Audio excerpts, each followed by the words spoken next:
The few subsidy probe report, remember that, previously the AGF had spoken about it and in the light of all of those comments that were being made here and there. That was before they received the report. Well, I mean, yesterday, yes, we understand that, there was a spokesperson of the House that said they had now forwarded it to relevant, relevant government agencies. Well, this morning we're joined by Mr. Femi Falana. He's a legal practitioner and a human rights activist. Thank you for coming out this morning. Good morning. Thank you. Well, when the AGF said that, we can't prosecute based on recommendations of the House of Representatives, was anything wrong with that? Even though I'm extremely critical of the government, as a lawyer, I think the Honorable Attorney General was on a firmer terra, was on a solid ground, as far as the law is concerned. What the House has done, quite, patriotic, did a beautiful job. But at best in law, is fact-finding. If you now want to prosecute, you have to subject many of the recommendations, even to a forensic analysis. In fairness to the committee members, and I'm talking of the Farouk Lawan committee, okay, in many of the recommendations, it is stated clearly there that the anti-graft agencies are invited to go further. Even after the House had passed its resolution, the House, finding that there were certain lacunae, asked the members to go back and, have another look for 2 weeks, which is why the report is just being sent to the government now. Now, for instance, in the executive summary, I think it's paragraph 17, where it is specifically recommended that the anti-graft agencies should examine the role of the following agencies and individuals with a view to prosecuting them. Okay. So, for instance, the committee discovered that about 15 companies obtained money by false pretenses. They collected huge sums, over $400 million, for the importation of fuel. At the end of the day, the funds were diverted. Now, the anti-graft agencies will need to find out, do these companies exist? Were they registered with the Corporate Affairs Commission? When were they registered? How was the money diverted? So these are the areas where the anti-graft agencies will have to cross the T's and dot the I's. Okay, how does it But work? there must be prosecution. It is not possible for the government to escape. How does this one work? Because is it the House of Reps that will invite the government agencies to go ahead and execute, or are they supposed to submit the report to the executive arm of government, who will in turn instruct the relevant agencies? No. In fairness to the regime, and I think we must cast our mind back to the fuel subsidy crisis. Last year, including when we had the town hall meeting in Lagos, I did publicly demand for an investigation of the fuel scam. It was very clear that there was a subsidy scam. But we were told then, by those who came to represent the government, including the governor of the central bank, that there was this tiny cabal, they could not be touched, And so we simply folded our arms. Then the protest came in January. In the midst of that crisis, national crisis, and I think on the 13th of January, the protest and the strike started on the 9th of January. The Minister of Petroleum, according to her, on the directive of the President, forwarded a petition to the EFCC to investigate the scam. Whereas before then, government has said these guys were untouchable, it was a tiny cabal, But the government was forced at that stage. And when the President made a broadcast on the 16th of January, he did confirm that the anti-graft agencies were going to look at this scam. it was after the strikes and the protests had been suspended, that the House of Representatives began its own investigation. So at the time the House was sitting, the committee was sitting, the EFCC was also, going on with its own investigation. As of today, okay, all the House can do now is to forward this report, not just to the EFCC, to the presidency and the Federal Civil Service Commission, because it is stated there, apart from those who are recommended for investigation and prosecution, with respect to public officers, the committees or the House has now recommended that the appropriate agencies of the government should set the engine in motion for the retirement of some of these guys who have destroyed the country. But that will be, shouldn't that be after they have been found culpable? No, they now have to embark on the procedure. Okay. I mean, for instance, if you are a civil servant and you are found to have participated in the fuel subsidy scam, you'll be given a query. A committee may be set up, in-house committee, give you a fair hearing before you are asked to check out. For those who are professionals, I think ICANN had already come out, to say that any of our members involved in this scam, we're going to do something. That should go for the Nigerian Bar Association. If there are lawyers involved for bringing the association to disrepute, the Bar Association must move. And that is the only way we can put an end to the culture of impunity in this country. It's beyond the government. It's beyond the government. That's why I'm coming to. Yes. We saw it that the ICANN was even... ICANN is going to look into the books and activities of... Yeah, because the government had already... The auditors... terminated the services of the two auditing firms. The association relevant body has now moved further to say, we're going to deal with them. And that is how it should be. Just yesterday, Nimex Petroleum Company, I think a Swiss company, has been suspended, because it cannot justify, it cannot lay hands on the papers with which about $10 million worth of gasoline purportedly entered. But again, Mr. Falana, that's why this investigation is very important here, because if we go back to Nimex and some other other companies, they say they've given their own explanations. For instance, Nimex says, well, the original documents, the receipts, is with the banks, because all of this is gotten through credit, and if you're getting anything through credit, then the banks are there for you to verify before you slam or you hit the that is where the anti-graft agencies will come in. Good. The EFCC will just simply invite the bank. It doesn't take anything, just a letter. If those documents exist, they will be provided. But I also do know that the committee had done its own work.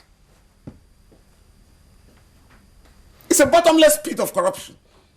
And all assailants, all good men, men and women of goodwill will have to come to help a country to recover the bulk of the 1 trillion naira stolen by a tiny cabal. That's the crux of the matter. The 61 point or recommendations by the House, they'd say in all of that they should return 1.6 trillion naira. So how do we go about getting that money if truly that is the exact amount? Because people have been complaining that that's not a true representation of what exactly it is. That is over-bloated. So if, for instance, it's up to that amount, how do we go about getting it? I'm convinced that the EFCC investigation is likely to reveal more, legally speaking. More, not less? Legally speaking. Because what was appropriated last year? What was appropriated? 200. Was 245 billion naira. The central bank that came forward to say that we did release 1.7 trillion. Somebody will have to give explanations. Where did you get the warrant? Where did you get the legal authority? Was any supplementary appropriation bill forwarded to the National Assembly, whereas you recommended or you appropriated only to 45 billion naira? We now discover we need to pay much more. Nothing like that happened. The Ministry of Petroleum illegally paid out 300 billion naira for kerosene, You know, when the federal government had said, we have discovered that this money is going to some private pockets, whereas we have subsidizing kerosene for the poor.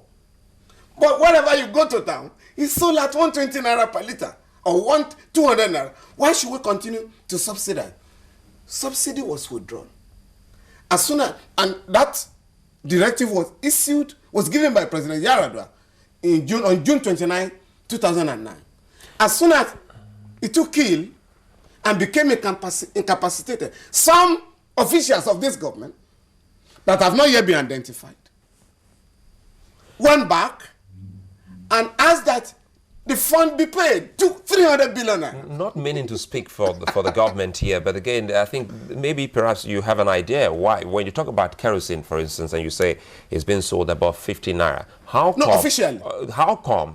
That's where I'm coming to. How come the government, maybe outlets, for instance, the NNPC, they sell even below that 50 naira, but those who sell above 50 naira are not even the government? So why put the blame before the government when the government does not even sell above 50 naira? You know what we are discussing? What we are discussing, including the probe, the investigations and the rest of them, at best, manifestations of a neo-colonial capitalist arrangement, which I call Kalu economic system. Because the more you put in, the less you get. Now it's not like garbage in, garbage out. The more you put in, the less you get in terms of services. And that is what is going on. So you believe that capitalism fuels corruption? Oh yes, even in the West. Even in the West. Slavery, colonialism, imperialism, feast on corruption around the world.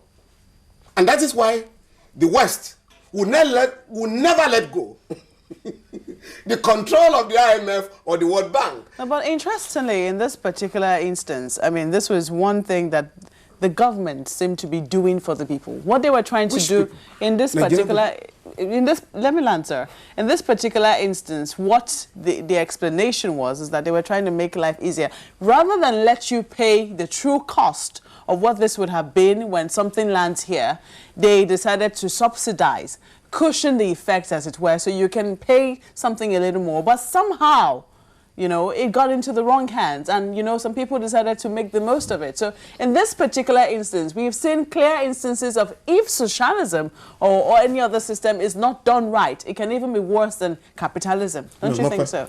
You know what we're talking about? Is that today, the West, there is what they call EU partnership agreement between European nations and African countries. And what they are saying is that remove tariff from all the goods that are coming from Europe and America so that all the local industries will be destroyed. And some of our heads of state in Africa are signing to it.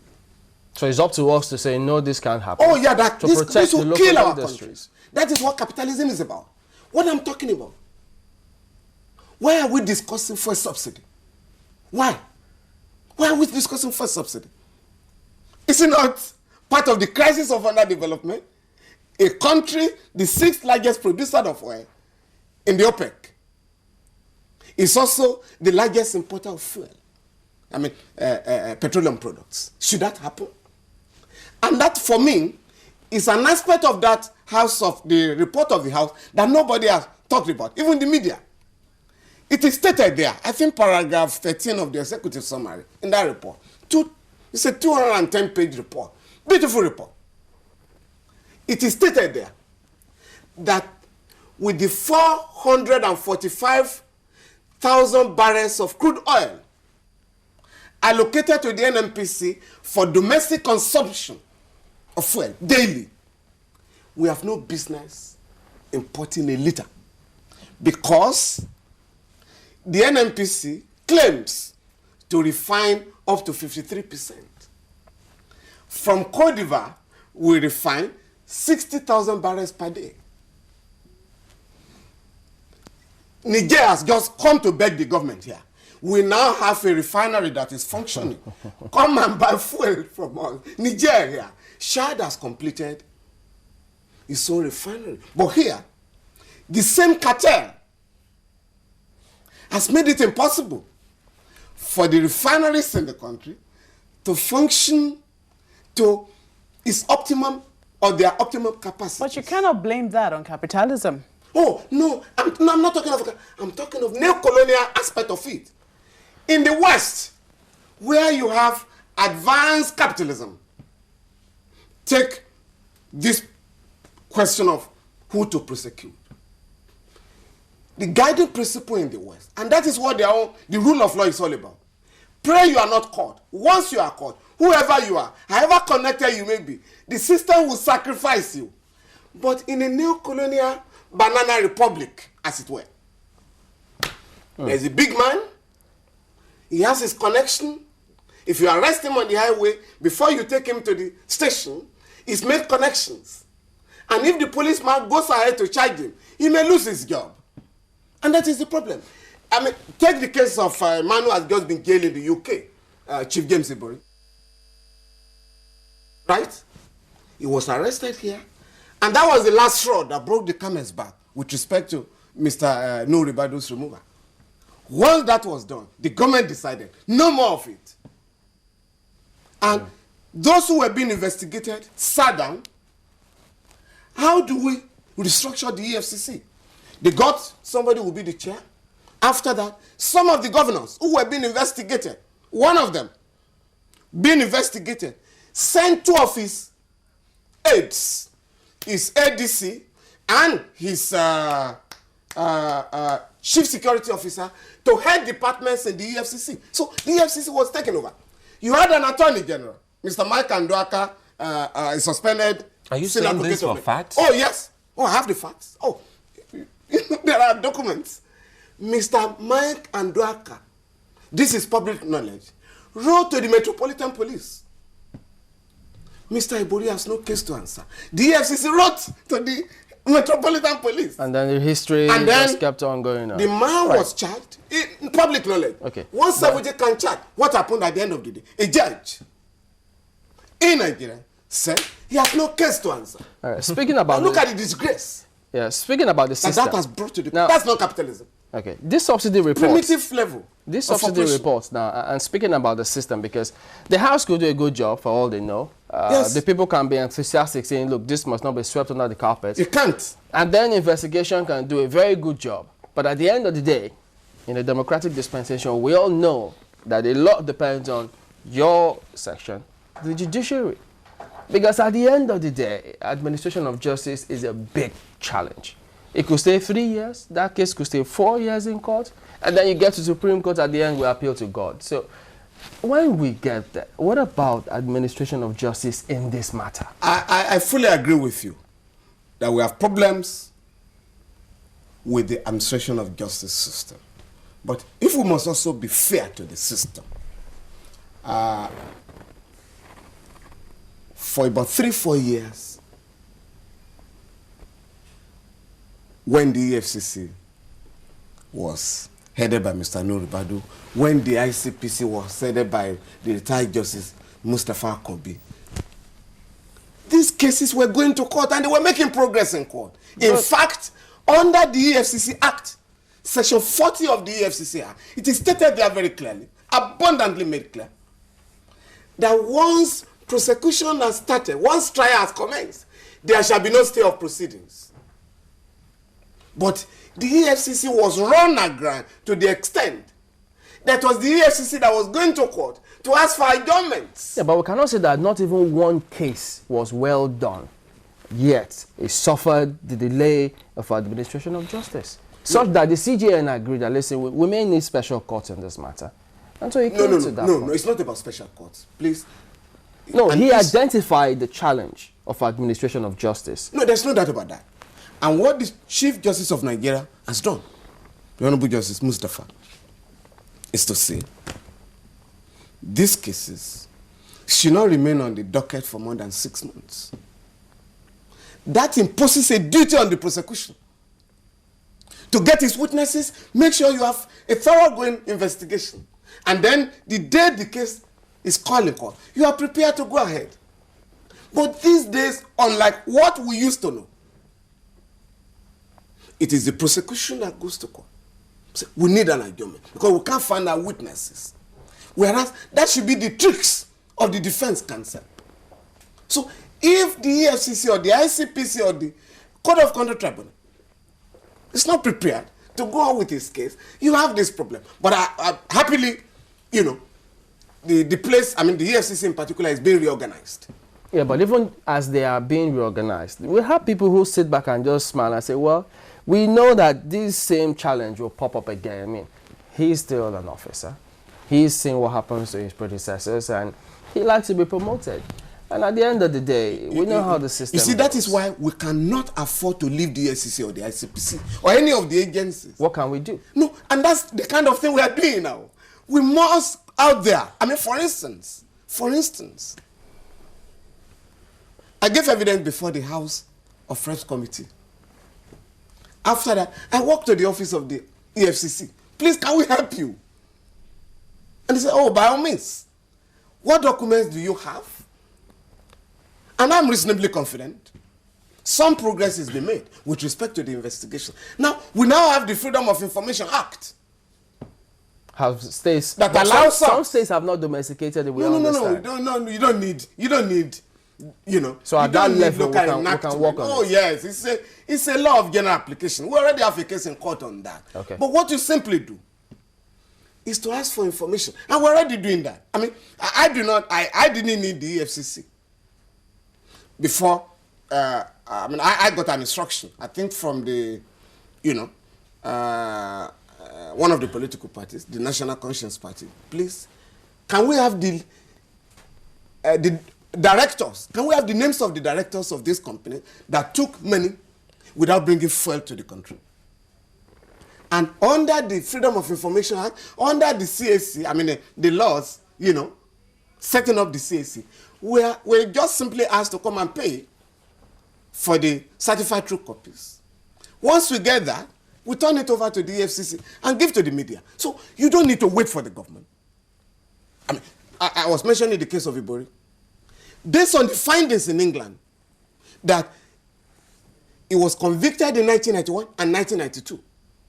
I already have an instruction from a lawyer who is very familiar with the organization here, Malaki Odumadu, who is from Delta State. He has instructed us, and we have written to INEC, can we have the man's nomination form submitted in 1999, where he said he was never convicted? Because the fellow says, as a Deltan, I want a court pronouncement that he was never a governor, so that he won't draw pension. Even though he was a governor de facto, but de jure, he was never a governor. So we're making progress. You don't need to wait for the government to do that. You know, if I have to go back to the subsidy report, Mr. Falana, there's so many things for us to clarify and ask questions on. You know, the recommendations are huge. Yes. To the extent they did another fantastic recommendation saying that the NNPC retail outlets as well as the independent marketers and major marketers should be the sole people to distribute this petroleum product. But again, if we say some people were collecting some of these monies and they never brought in petroleum product, you know, they say seeing is believing, and we must be pragmatic in all of this. How come all within that period till now, we never saw any kind of scarcity, the long queues you would ordinarily see? So how come people collect money, they don't bring petroleum product, and business was very usual for everyone? You know, is what I regard to as institutionalized fraud. It's inbuilt into the system. And once there is cheap money there, the thing is to make the product available so that there will be no problems in town. After this, or while this investigation was going on, between January and February this year, the government claims now to have spent over 300 billion naira on first subsidy. And if you go by that figure, that means 150 billion per month. At the end of the year, it's going to be 1.8 trillion. So we aren't there yet. And that is why Nigerians cannot afford to be killing themselves because of unemployment, because of poverty, while a few people are smiling to the banks at the expense of all of us. And that's what is going on. Well, no doubt. I mean, this we have to stay on this, maybe subsequently, and ensure that this matters. Of course, nobody wants it swept under the carpet. I mean, Nigerians now, apart from those who are less proven to have benefited from all these matters. But again, Justice Department. I mean, we keep thinking about the Justice Department. Do you think there's anything that has to be done other than proper investigation before you go to court? No, let me tell you. What the progressive extraction of the civil society is currently doing is to have, synergize with the EFCC, which, is quite active on these matters, particularly with the new leadership, which is currently reorganizing the place, and see how we can show that anybody indicted in this report will not go scot-free. And I tell you what, beyond the system, the man who was alleged to have signed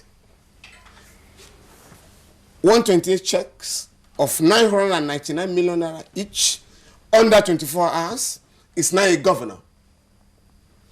In other words, he can now hide under the cloak of humility.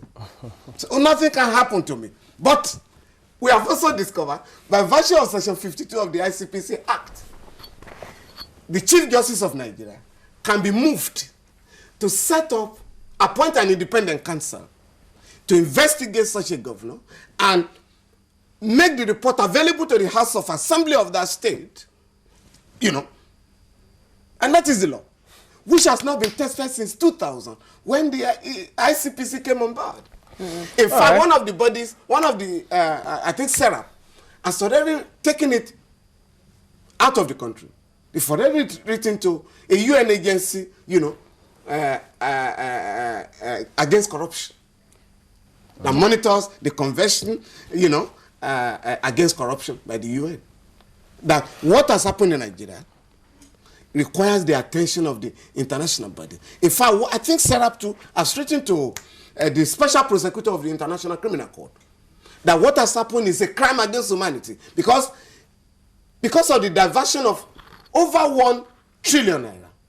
People are dying on our roads because the roads are ill-maintained. People are dying in the hospitals because the drugs are not there. So it is beyond the government this time around. Of course, we'll have a lot of sessions subsequently about this, but today we're out of time. But before you go, just briefly, from the point of law, what do you think about the Lagos doctor strike? The Lagos doctor strike, and I think... The sack. Yeah. No, I mean, that can't stand. It won't stand. And I know the governor, Governor Fashola, as a senior advocate of Nigeria, knows that decision cannot stand because, and happily here, or by coincidence, more than any government in Nigeria, more than any other state government, the Lagos state government has a course to checkmate the excesses of the federal government under the rule of law by dragging the federal government to court. Whether it has to do with the seizure of funds belonging to local government or creation of local government or town planning law in the states or the extension of tenure of local government. Lagos State went to court, when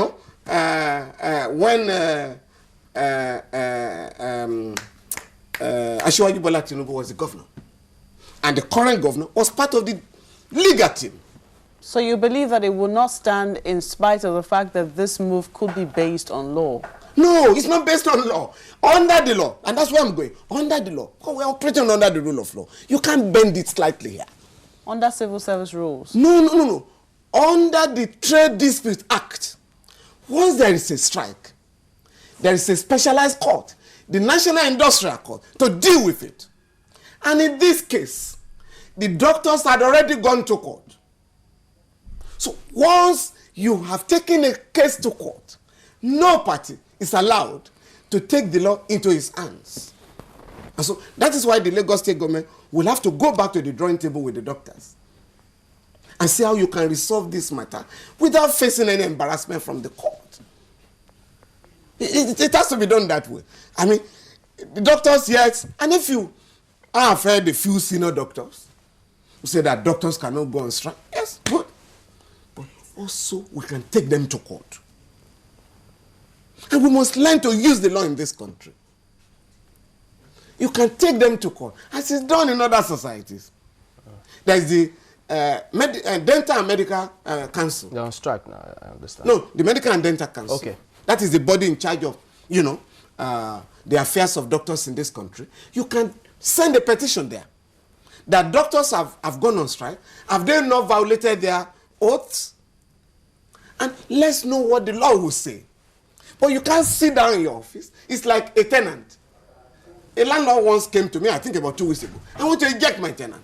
No, we have to go to court. It may take us about 6 months to 1 year. Lawyer, can't we use the police? I say no. Can't we use the army? I say no. Can't we ask PHCN to disrupt the light by just removing the meter? No, you cannot do that. Okay, lawyer. That's the rule of law. Oh yes. You may not like the system, but justice has to be done. And governments have a greater responsibility to live by the rule of law, to act in accordance with the law. And once a government is allowed to engage in self-help, either by sacking, striking workers, there will be no end to it.